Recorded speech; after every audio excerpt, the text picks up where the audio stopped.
Pendidikan agama Kristen satu-satunya yang berbasiskan kepada ajaran Alkitab, penggalian kebenaran isi Alkitab, berdasarkan pada kedalaman pengertian dari prinsip pengertian teologi reformasi. Kita membaca Alkitab sebagai sumber pendidikan agama Kristen, sebagai dasar, dan kita mempelajarinya di dalam bingkai teologi reformasi.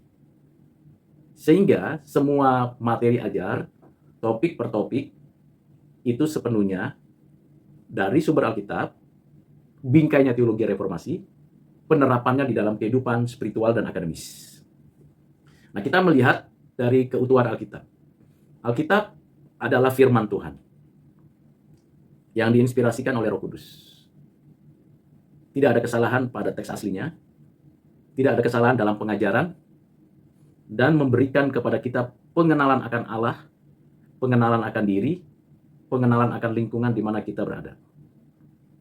Di dalam keseluruhan Alkitab, kita mengetahui banyak peristiwa, cerita, bahkan dialog antara Tuhan Allah dengan manusia, antara manusia dengan manusia, dan manusia dengan Allah. Keseluruhan cerita itu, kalau kita membaca dan mempelajarinya, maka secara teologis kita mendapati ada kisah besar yang disebut dengan grand naratif. Kisah besarnya ada penciptaan, ada kejatuhan, ada penebusan, ada penyempurnaan. Kisah penciptaan dari Kejadian pasal 1 sampai pasal 2, kisah kejatuhan dari Kejadian pasal 3 sampai pasal 11, kisah penebusan dari kisah Kejadian pasal 12 sampai Wahyu pasal 20, kisah penyempurnaan dari Wahyu 21 sampai 22. Lengkap. Semua itu sudah lengkap. Tidak ditambahkan lagi kitab lain, tidak dikurangi kitab yang sudah ada. Sehingga finalitasnya sudah terjalin. Ada kesinambungan antara perjanjian lama dengan perjanjian baru. Kesinambungan pertama adalah pengenalan akan Allah yang makin lama makin jelas, yaitu Allah Tritunggal. Allah yang menyatakan diri, Allah yang berfirman, Allah yang menyatakan kasih dan kebenarannya. Yang kedua adalah pengenalan akan diri manusia sebagai ciptaan pribadi, gambar rupa Allah yang ada dan hadir dalam sejarah sampai nantinya akhir zaman dan sampai di langit bumi yang baru. Yang ketiga tentang bumi dan segala isinya, alam semesta dengan segala isinya, dalam sistem kehidupan, di mana di dalamnya ada materi, ada tumbuhan, ada hewan, ada manusia, ada malaikat dalam satu sistem. Dan sistem kehidupannya itu teratur, baik, indah, sehingga semua dalam satu kesatuan yang utuh. Itu dijelaskan di dalam Alkitab, di dalam kisah-kisah tersebut.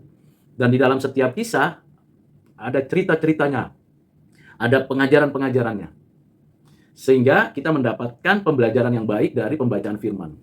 Itulah sebabnya kita membaca firman dengan benar. Bagaimana caranya membaca firman yang benar? Mulai dengan berdoa, kemudian membaca satu teks dengan satu teks berikutnya secara berurutan, secara kronologis, lalu kemudian kita mulailah tahu kitab ini, ayat ini, pada teks apa, dipelajari konteksnya. Misal kitab Kejadian itu ditulis tahun 1440 atau 1450, sekitar 40 tahun oleh Musa sebelum Masehi. Jadi kira-kira 3.500 tahun lalu. Ditulis dalam bahasa Ibrani kuno, ditulis dalam konteks orang Israel baru bebas dari perbudakan, dan pengertian-pengertian yang keliru tentang dirinya Allah, dirinya manusia, dan alam semesta.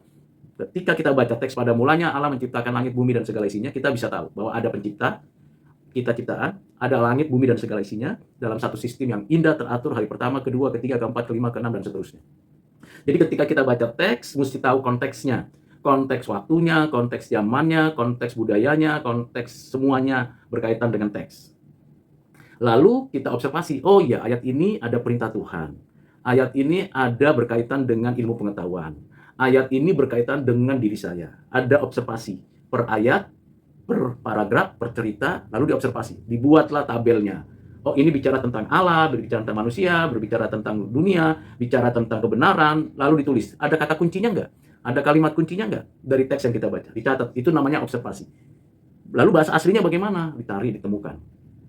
Setelah itu kita baca lagi ulang teks itu, kita temukan maknanya. Oh, Tuhan perintahkan supaya kita mengelola bumi dengan baik dan benar, supaya kita menghargai sesama manusia karena image of God, supaya kita tidak berbuat dosa ini dan itu. Kita maknai. Lalu bagaimana yang ketiga? Kita aplikasikan. Jadi baca Alkitab bukan untuk kita lebih pandai saja, tapi membawa kita memiliki kemampuan spiritualitas dan kehidupan sehari-hari kita yang baik. Menjadi sungguh-sungguh gambar rupa Allah yang sudah diterangi oleh firman. Nah, ketika kita sudah baca itu, kita lakukan dengan baik. Nah, bagaimana dengan pembagian Alkitab ketika kita baca? Perlu untuk ditelusuri. Bapak-bapak gereja, para teolog sudah membaginya dengan baik. Di dalam konteks Israel, kita bisa tahu ada Tanakh, Torah, Navim, Ketuvim.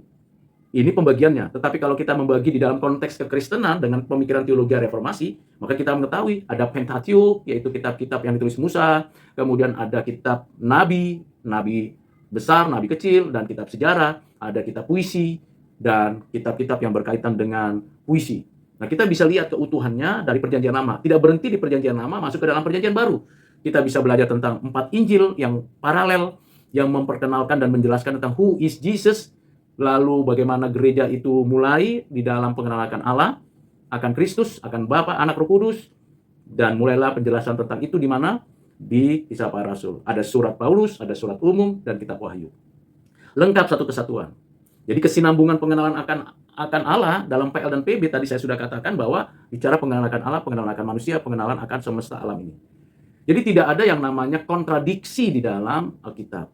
Yang ada adalah paradoks. Apa bedanya kontradiksi dengan paradoks? Kontradiksi, kalau ada satu fakta dengan fakta lain, itu tidak nyambung, saling bertentangan. Misalnya, Allah itu kasih. Apakah di Perjanjian Lama Allah itu kasih dan di Perjanjian Baru adalah Allah kasih? Iya.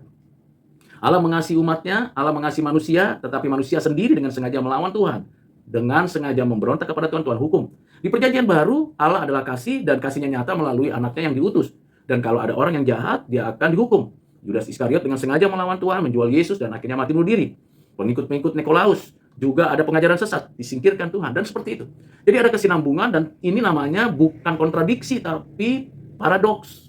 Jadi dari sisi yang berbeda, tetapi intinya sama. Ini hal yang perlu untuk dipahami. Jadi kontinuitas di dalam pembelajaran, juga pengertian, juga kedalaman kisah, juga sekaligus saat yang sama ada paradoks. Namun juga di dalam PL dan PB ada diskontinuitas, nggak lagi berlanjut karena sudah selesai. Misalnya saudara dan saya tidak lagi pergi membawa kambing domba ke gedung gereja.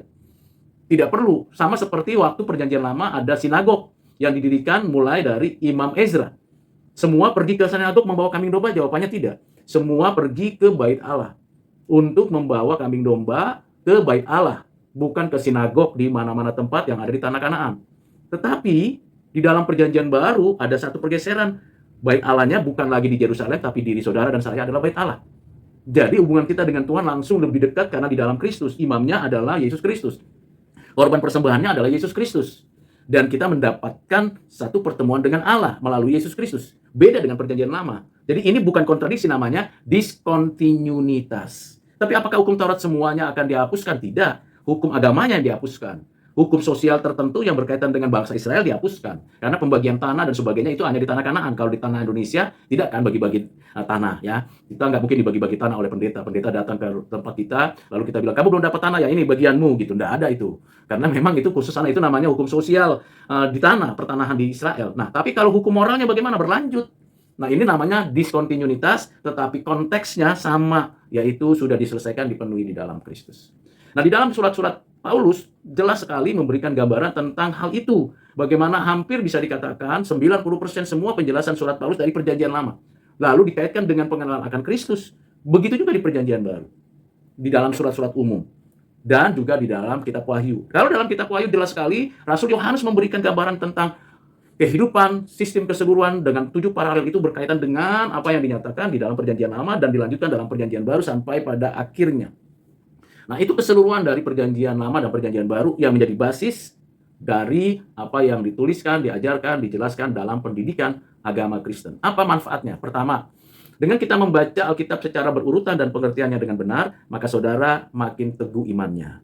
Makin kenal siapa diri saudara di hadapan Tuhan dan siapa Allah di hadapan Tuhan. Tak kenal maka tak sayang. Mau kenal, baca Alkitab. Kalau nggak mau kenal, nggak peduli, nggak usah baca Alkitab. Kalau mau kenal, baca Alkitab, karena itu isi hati Tuhan yang dijelaskan oleh Tuhan, firman Tuhan. Yang kedua manfaatnya adalah, saudara dan saya dapat menarik banyak makna dari ayat-ayat Alkitab, lalu saudara bisa terapkan di tempat bekerja.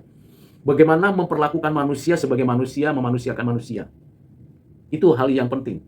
Karena saudara kerja dimanapun dapat uang, jadi bos, jadi pimpinan, jadi orang hebat sekalipun, kalau tidak memanusiakan manusia, itu melanggar kehendak Tuhan. Padahal Tuhan mengatakan setiap orang adalah image of God walaupun sudah berdosa. Hal yang ketiga manfaatnya adalah, saudara dapat melihat bagaimana Tuhan bermitra dengan saudara, berkolaborasi dengan saudara menjadi agen perubahan. Bagaimana Tuhan bekerja melalui Adam, melalui Nuh, melalui Abraham, melalui Ishak, melalui Yakub, melalui Daud, melalui nabi-nabi, melalui para rasul, melalui hamba-hamba Tuhan. Bagaimana mereka bekerja? Bagaimana mereka dijadikan sebagai mitra kerja Allah. Jadi saudara, manfaat yang ketiga, Anda dan saya dijadikan mitra Allah, bekerja menjadi terang, sebagai terang dan garam di tengah-tengah pekerjaan Anda. Yang keempat adalah menjadi saksi Kristus. Di dalam kehidupan kita cuma satu hal yang paling penting dan paling utama, saksi Kristus. Apapun yang Anda miliki dan Anda punya, kalau tidak menjadi saksi Kristus, itu semuanya menjadi hal-hal yang sia-sia. Iman tanpa perbuatan mati. Perbuatan tanpa iman sia-sia. Jadi kiranya dengan konklusi ini, saya memberikan dorongan kepada saudara, tetap kembali bacalah Alkitab. Bacalah firman, lakukanlah, kiranya Tuhan menolong saudara.